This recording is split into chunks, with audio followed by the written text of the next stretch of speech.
Hello, this is Fiona. Thank you for joining me for my second story time reading. Today I'm going to be reading a book called I Need My Monster. It's written by Amanda Noll and illustrated by Howard McWilliams. Most people might be scared of monsters, but this particular little boy, he needs a monster to go to sleep. So let's read and see what happens. Tonight, when I looked under the bed for my monster, I found this note instead. Gone fishing, back in a week. Gabe.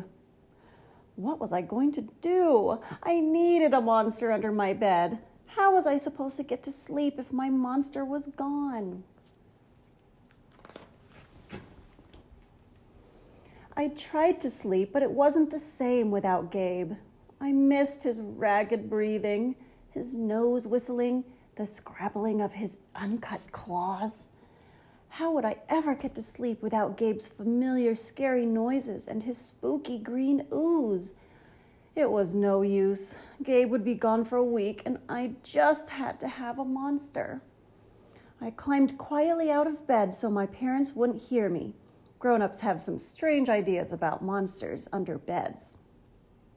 I knocked on the floorboards, then scrambled back under my covers. I waited nervously. Would a new monster appear? What would he be like? Would his snorting be as cheerful as Gabe's?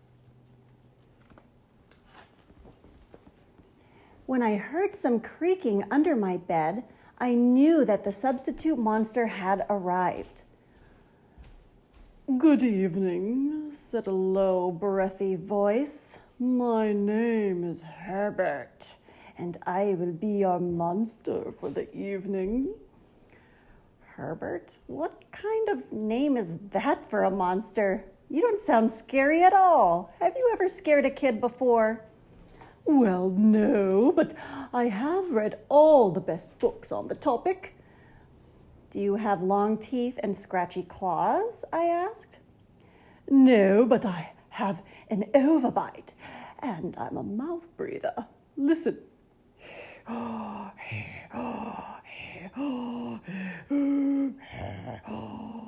Herbert's panting was kind of scary, but it wasn't enough for me. Listen, Herbert, I'm sorry. I just don't think this is going to work. It's nothing personal, but I really need a monster with claws. Picky, Herbert complained. As you wish, I'll go. There was some more creaking, then Herbert was gone.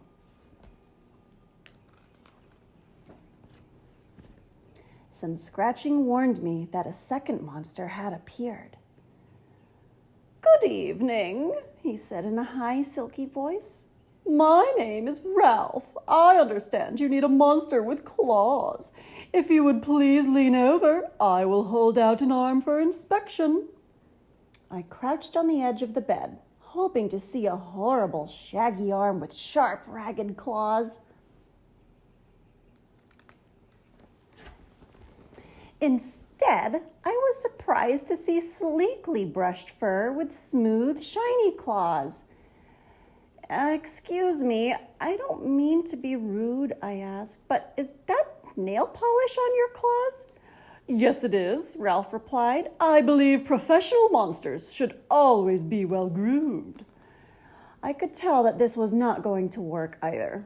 I'm sorry to disappoint you, Ralph, but I need a monster with scary claws. Like Gabe's, I thought. I heard some more scratching, and I knew Ralph was gone.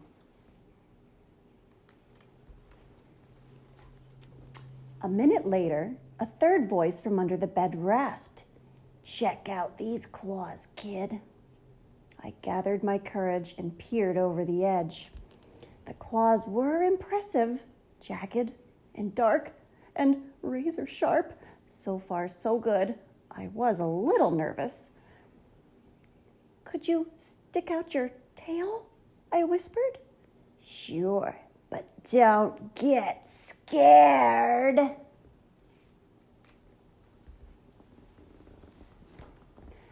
I peeked through my fingers at the slimy tail slithering over the foot of my bed.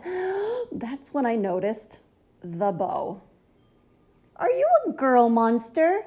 "Of course I am," she snapped. "I'm Cynthia. Do you have a problem with that?" Yeah, I do," I admitted, "but I definitely need a boy monster. Boy monsters are for boys, and girl monsters are for girls. Everybody knows that." "Well, aren't you a picky one?" she sniffed, and then she was gone.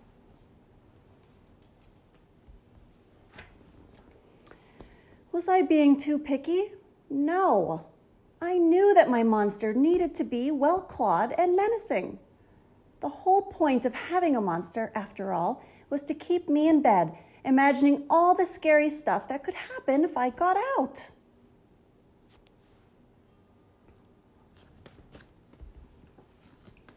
Then I heard a shuffling noise and some slobbering. A fourth monster was under my bed. "Hey, the name's Mac."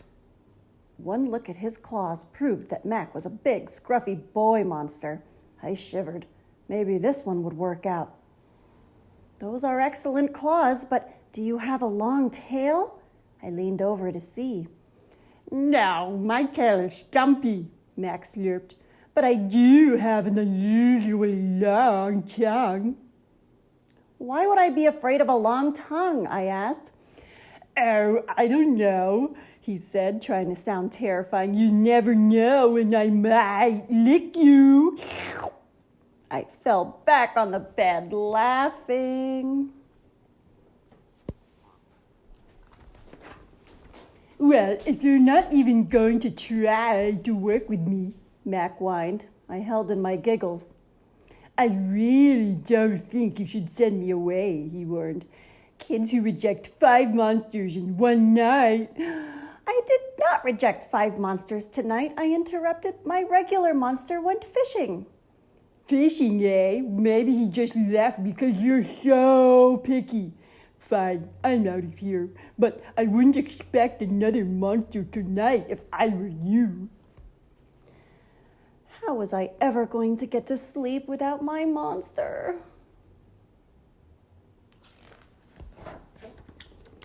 I was surprised to hear more creaking under the bed. Loud creaking with scratching. I thought no more monsters were going to appear tonight," I said. "Sorry, I'm late, kid." Whew, it was Gabe. "I thought I would enjoy fishing, but I didn't," he explained. "Those fish scare too easily. No challenge at all. You, however, are challenging, my friend.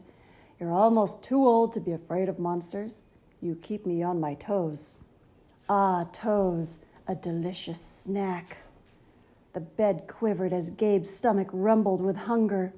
"Now, if you don't mind, I'd like to start the evening with an ominous puddle of drool." I peeked over the edge of the bed. Green ooze spread soundlessly from underneath.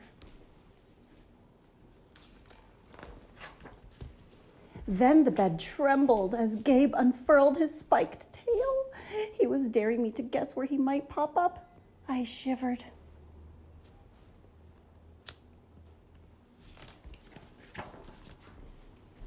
"So, you had some substitute monsters tonight," Gabe said, sharpening his claws on my bedpost. "Were you scared?"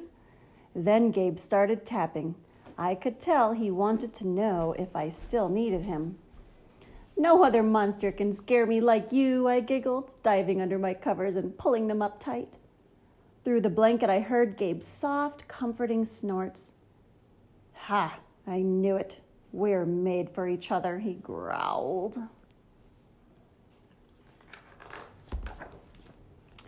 When my blanket started to slip off the bed, I knew Gabe was ready to eat.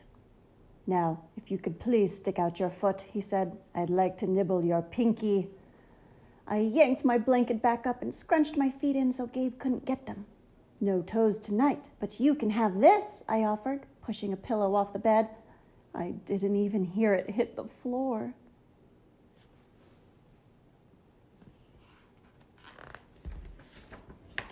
Gabe was back. The ooze was perfect. everything was back to normal. I shivered again. I'd be asleep in no time. And that is the end. Well, I hope that book made you a little less scared of monsters. If you like what you saw, you can go ahead and like or subscribe to this channel, or you can visit my Facebook page, which is called Books by Fiona Epps. I am also working on writing some children's books of my own soon to come. Thank you for joining me today. Bye-bye.